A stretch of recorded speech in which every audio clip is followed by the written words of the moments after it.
السلام علیکم ورحمۃ اللہ وبرکاتہ۔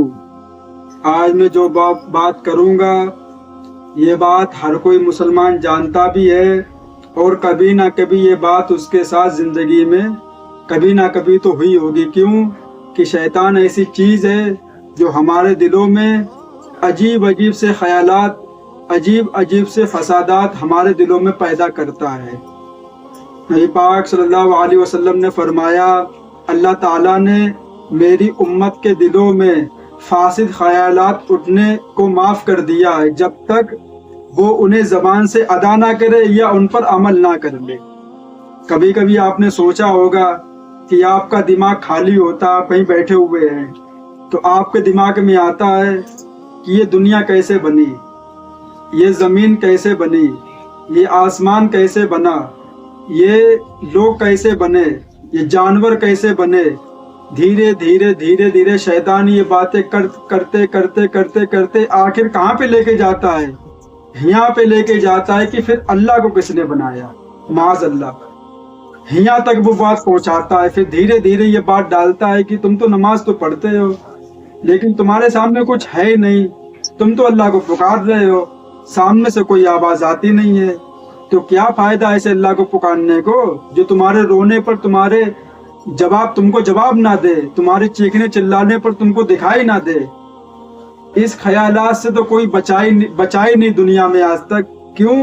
شیطان یہ چاہتا ہے کہ مسلمان جو اللہ کو ماننے والے ہیں وہ اللہ تعالیٰ کو چھوڑ دیں اور دوسروں کی عبادت کریں، دوسروں کے سامنے سر جھکائیں، دوسروں سے مدد مانگیں۔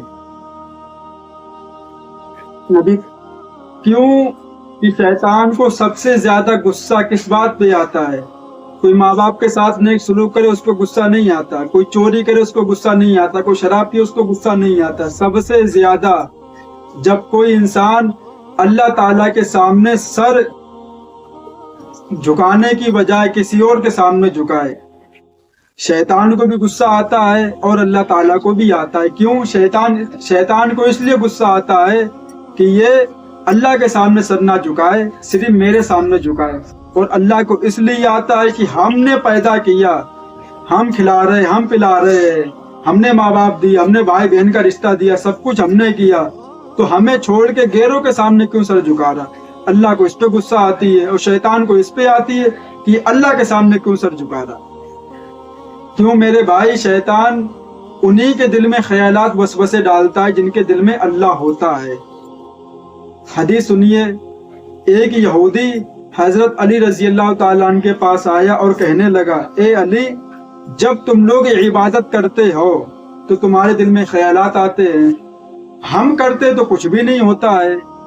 مولا علی مسکرانے لگے اور فرمانے لگے کہ ایک گھر امیر کا ہو، ایک گھر فقیر کا ہو، تو آپ یہ بتائیں کہ چور کس کے گھر پہ جائے گا چوری کرنے؟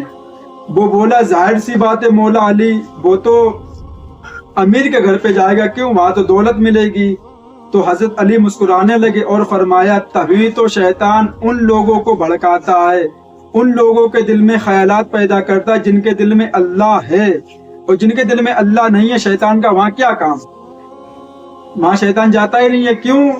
کہ جو وہ کروانا چاہتا ہے وہ تو کر رہے ہیں۔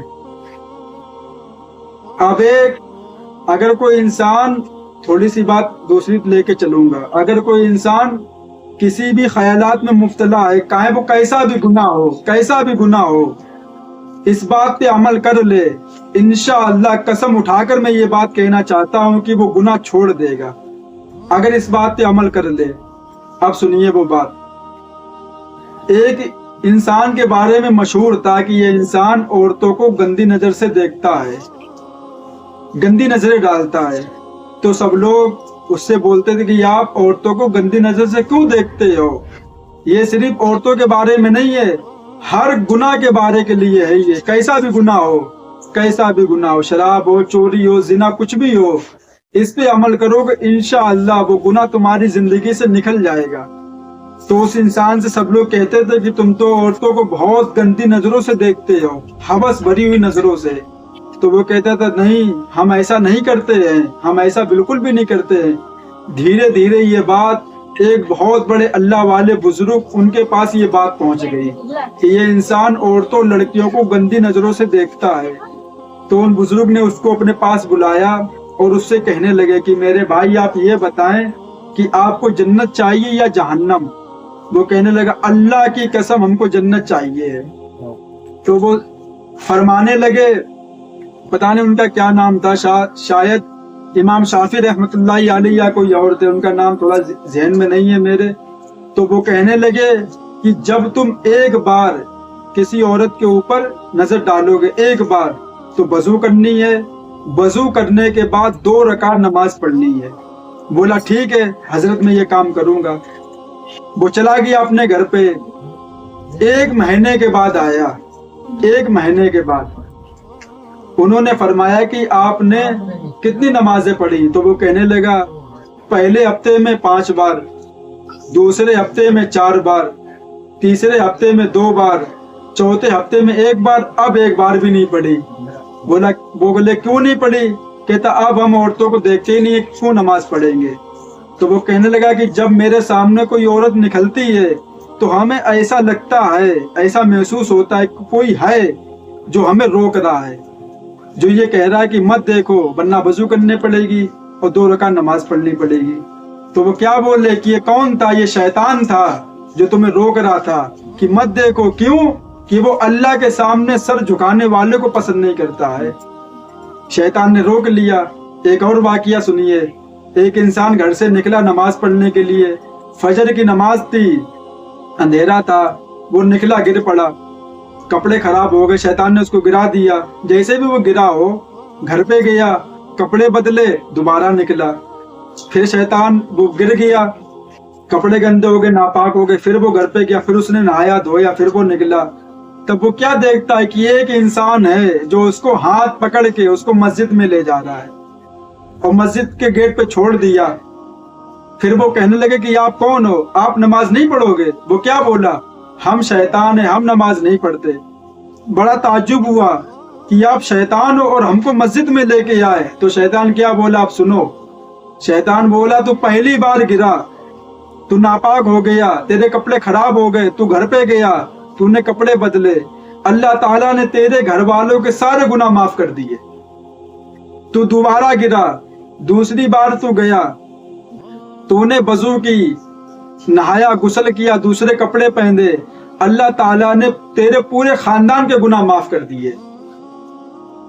اگر تو تیسری بار گر جاتا اور تو دوبارہ تیسری بار تو آتا تو اللہ تعالیٰ ہو سکتا تھا پوری دنیا کے گناہ معاف کر دیتا، یا پورے جو وہ گاؤں تھا یا پورے گاؤں کے گناہ معاف کر دیتا۔ تو شیطان بولا کہ اگر اللہ سب کے گناہ معاف کر دیتا، سب کی مغفرت کر دیتا، تو پھر میرا کیا کام تھا یہاں؟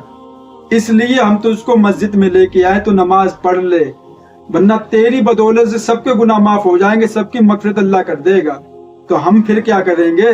ہم کس کو بھڑکائیں گے جا کے؟ تو میرے بھائی، اللہ کے سامنے سر جھکاؤ، نبی کے طریقے پر زندگی گزارو، اسی میں 100% کامیابی ہے۔ اللہ تعالیٰ ان باتوں پہ ہم سب کو عمل کی توفیق عطا فرمائے۔ وآخر الدعوانا وللحمد للہ رب العالمین۔